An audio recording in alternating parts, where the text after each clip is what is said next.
क्या चांदी नया सोना बनने जा रहा है? चांदी ने लास्ट 1 ईयर में जितना रिटर्न दिया, उतना किसी भी मेटल ने, किसी भी स्टॉक ने नहीं दिया इन्वेस्टर्स को। तो इसलिए आज हम बात करेंगे चांदी की। चांदी क्यों बढ़ रहा है? चांदी की फ्यूचर क्या है? ये ट्रेंड आगे जारी रहेगा या चांदी क्रैश हो सकती है? इन सबको लेके आज हम बात करेंगे। हम बात करेंगे depending on data and statistics. हम ऐसे ही कोई कमेंट नहीं करेंगे। जो भी बोलेंगे डिपेंड्स ऑन स्टैटिस्टिक्स ही बात करेंगे। एंड एक बात होती है मार्केट की, जब कोई स्टॉक बढ़ता है, जब कोई मेटल बढ़ता है तो सभी इसी पॉजिटिव बातें करते हैं। तो हम बात करेंगे नेगेटिव साइड की भी। हम जानने की कोशिश करेंगे कि सिल्वर में कोई ट्रैप है कि नहीं है फॉर द इन्वेस्टर्स। तो सभी बात बारे में। चांदी लास्ट 1 साल में it has gone up to 130% growth किया है चांदी ने, जो गोल्ड से भी ज़्यादा है। गोल्ड का रिटर्न था 1 साल में 80%। चांदी का भाव 2,30,000 पार कर चुका दिसंबर में। 130% उसने रिटर्न दिया है पूरा साल में, जो गोल्ड से भी ज़्यादा है। क्यों दिया है? फर्स्ट रीजन जो हमको दिखता है, जो सबको शायद मालूम ही होगा, फर्स्ट रीजन इज दैट चांदी का जो इंडस्ट्रियल डिमांड है उसका ये बहुत ही बढ़ चुका है। इन लास्ट 4 ईयर्स 21 से ये बढ़ के आ रहा है। चांदी का इंडस्ट्रियल डिमांड और इंडस्ट्रियल यूज ऑफ सिल्वर ये बहुत ही बढ़ रहा है since 2021। It is still rising because चांदी यूज होता है इलेक्ट्रॉनिक्स में, चांदी यूज होता है सोलर पैनल्स में, चांदी होता है ईवी में। आप कोई भी इलेक्ट्रिक व्हीकल खरीदेंगे तो उसमें चांदी का यूज होता है 35 ग्राम्स। चांदी यूज होता है हेल्थ केयर में, चांदी यूज होता है एआई के सर्वर में। तो ये सब जो टेक्नोलॉजिकल डेवलपमेंट है, टेक्नोलॉजिकल अपलिफ्टमेंट है, नए नए इनोवेशन आ रहे हैं, उनमें चांदी का डिमांड बहुत ज़्यादा हो रहा है। इसलिए चांदी का डिमांड अचानक से बढ़ गया है। एंड एक्सपेक्टेड इज दैट ये डिमांड आगे भी जारी रहेगा। सेकेंड रीजन क्या है for in this increase? Second है इन्वेस्टमेंट जो था चांदी में वो भी बहुत ही बढ़ चुका है। 20,000 टन का ईटीएफ में इन्वेस्टमेंट था 2025 के जनवरी में। इस साल का अंत आते आते this has gone up to 25,370 ton. तो एक साल में 5,000 टन का सिल्वर में इन्वेस्टमेंट हो गया। क्या है? प्राइवेट इन्वेस्टर्स ने बेसिकली क्यों खरीदा है? Because when there are uncertainty in the market, then investors try to find out safe havens. Gold is a safe haven, but gold बहुत ही हाई जा चुका था। तो इन्वेस्टर्स ने क्या किया? They have diverted some funds to silver also. Because number 3 जो point है, रीजन है, ये है सप्लाई डिमांड का जो गैप है। सिल्वर माइनिंग होता है, बट सिल्वर इज नॉट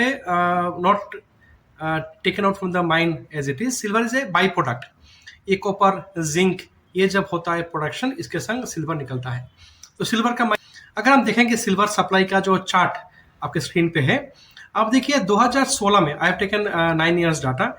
2016 में सिल्वर का प्रोडक्शन था 900 फ्रॉम माइन, टोटल था 1057 मिलियन आउंसेस, ये आउंस में है। 2025 तक भी फुल फिगर नहीं है, इसलिए ऐप देखे रखा है फोरकास्टेड। 2025 तक माइन प्रोडक्शन हुआ है 835, जो 900 था 2016 में। इन 2025, 9 years after, production from mine has gun down. It was 900, now it is 835। Total production जो था 1057 मिलियन आउंस, वो अभी हो चुका है 1030। घट रहा है सिल्वर का सप्लाई वर्ल्ड वाइड। ये वर्ल्ड का आपका रिपोर्ट है। अभी अगर हम डिमांड को देखेंगे, डिमांड देखिए 2016 में total demand was 993 million ounce का डिमांड था सिल्वर का, अगेंस्ट 1057 मिलियन आउंस। डिमांड कम था, सप्लाई ज्यादा था। 2025 में ये डिमांड बढ़ के हो चुका है 1148। तो अभी अगर आप देखेंगे तो सिल्वर का सप्लाई है 1030 मिलियन आउंस और उसका डिमांड है 1148 मिलियन आउंस, यानी कि डिमांड ज्यादा है, सप्लाई कम है, जो is one of the most significant reason for this price hike. ये जो प्राइस बढ़ चुका है, ये इसका मुख्य कारण ये है कि देखिए 2016 में डिमांड सप्लाई का शॉर्टफॉल वाज 64 मिलियन आउंस। ये बढ़ते बढ़ते अभी that was surplus, 64 million ounce was surplus, supply ज्यादा था। 2025 में it is negative 117 million ounce, 117 million ounce का घाटा है इन सप्लाई। तो that is a main reason for certain price hike. Number 4 point क्या है प्राइस राइज की? Fed rate cut and weak dollar. अभी डॉलर वीक हो रहा है ग्लोबली एंड फेड रेट में भी कटौती हो रहा है, इसलिए investors are finding silver as a metal to be a, जैसे कि मैंने ये पहले भी बोला है मैंने, it is safe haven to invest and keep your money safe. जो लास्ट है करेंसी एंड डोमेस्टिक फैक्टर से, करेंसी फ्लक्चुएशन होने से क्या होता है, लाइक इन इंडिया अभी रुपये पहुंच गया 92 में, 86 इतना स्लिप किया है। तो अगर रुपये का वैल्यू गिरेगा in India, when we import the silver from outside, अगर प्राइस सेम भी है फिर भी हमको we will pay more in terms of rupee. ये भी एक कारण है सिल्वर की प्राइस में हाइक होने का। तो अभी सवाल ये है कि सिल्वर कहाँ जाएगा। Yes, silver has a very bright future as it can be seen. Motilal Oswal का प्रेडिक्शन है 2026 के एंड तक ये 2.40 लाख तक जा सकता है सिल्वर। एक्सिस सिक्योरिटीज का प्रेडिक्शन है सेम, अराउंड 2.40 लाख जा सकता है सिल्वर का प्राइस इस ईयर के एंड तक। अगर हम रिसेंट नेक्स्ट क्वार्टर की बात करें, 26 की फर्स्ट क्वार्टर तक, तब एक्सपर्ट्स का भी ये मानना है कि 20% तक अपसेट हो सकता है क्वार्टर वन के। सारे हैं आपकी पॉजिटिव बातें कि सिल्वर बढ़ सकता है। And if I talk about investment करना है कि नहीं करना है, हाँ अगर बढ़ेगा तो इन्वेस्टमेंट तो करना ही है। But before investing take care of 2-3 points. ये सिल्वर का जो प्राइस है आज आप देख रहे हो, ये नया नहीं है। इट इज़ नॉट दैट कि पहले कभी ये हुआ नहीं है, ये पहले भी हो चुका है। 1980 में सिल्वर इसी तरह ह्यूज बढ़ गया था। 2011 में सिल्वर सेम लेवल, सेम जैसा बढ़ गया था सिल्वर का प्राइस। 1980 में क्या हुआ था, अमेरिका के दो बिजनेसमैन थे, दे आर नेम्ड एज हान ब्रदर्स। इन दो भाइयों ने मिलके बहुत सारा सिल्वर खरीद लिया था, मार्केट से एक साथ उठा लिया था। इसलिए क्या होता, सिल्वर का प्राइस डिमांड, उन लोगों ने डिमांड आर्टिफिशियल डिमांड क्रिएट किया था मार्केट में, सप्लाई तो सेम ही था। तो ड्यू टू दैट सिल्वर का प्राइस बहुत बढ़ गया एट दैट प्राइस। 30-40% सिल्वर जो मार्केट में था, ये इन्होंने अकेला खरीद लिया था सिल्वर ब्रदर्स ने। तो सिल्वर का प्राइस ह्यूज बढ़ गया था। Then US government took cognizance of the fact, उन लोगों ने मेजर्समेंट लिया, उन लोगों ने उसको रेस्ट्रिक्ट किया एक्स्ट्रा बाइंग को, मैनिपुलेशन को। तो फिर ये सिल्वर तुरंत 80% क्रैश हो गया था 1980 में। 2011 में फिर से सिल्वर बढ़ गया था ड्यू टू यूरोपियन जोन के कुछ कंट्रीज ने, ड्यू टू इकोनॉमिक अनसर्टेनिटीज, बहुत सारा सिल्वर उन लोगों ने खरीदा था to make their fund safe. इसके बाद जब सब ठीक ठाक हो गया, इस बार सीन की कोई अनसर्टेनिटी है नहीं, फिर अचानक से सेलिंग हुआ एंड फिर 2011 में क्रैश हुआ सिल्वर लाइक एनीथिंग।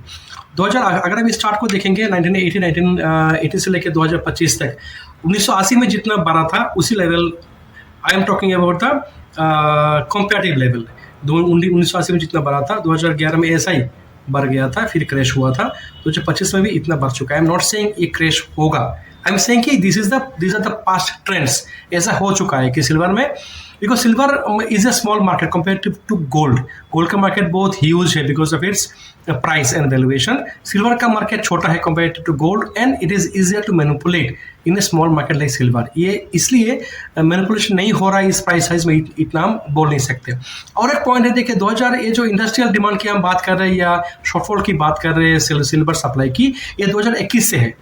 2021 से इंडस्ट्रियल डिमांड बढ़ चुका है, 2021 से सिल्वर का सप्लाई कम होता जा रहा है। बट तब तो कोई बढ़ोतरी नहीं हुई सिल्वर में। 2025 में जाके सिल्वर पे अचानक से ये उछाल आया है। तो बिफोर इन्वेस्टिंग